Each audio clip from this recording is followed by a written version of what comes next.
A ver, iba me prometia na Holanda, mas ora me atender aqui na uma apresentação na Haagse Hogeschool. Caminha com a matéria é minor de Koninkrijkszaken a finalizar.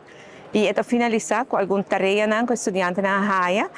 Riba instrução de, entre outros, gabinete de nosso ministro plenipotenciário Aruba Huis aqui na Holanda. Nós temos duas investigações para nós.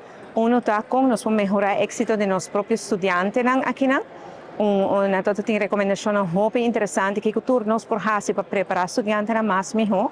E nós vamos implementar todas as recomendações aqui.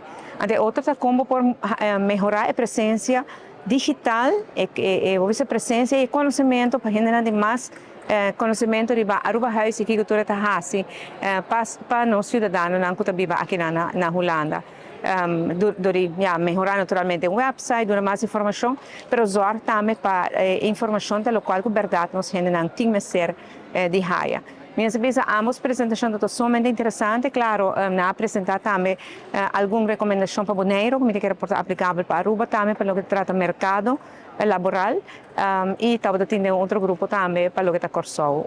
À tarde, muito interessante, muito intensivo, muito interessante, mas principalmente a Aruba é boa relação com nossa Aruba Huis 5 Haagse Hogeschool e com esse resultado de um projeto que nós podemos implementar e melhorar o serviço que o país Aruba tem que dar aqui na nosso cidadão.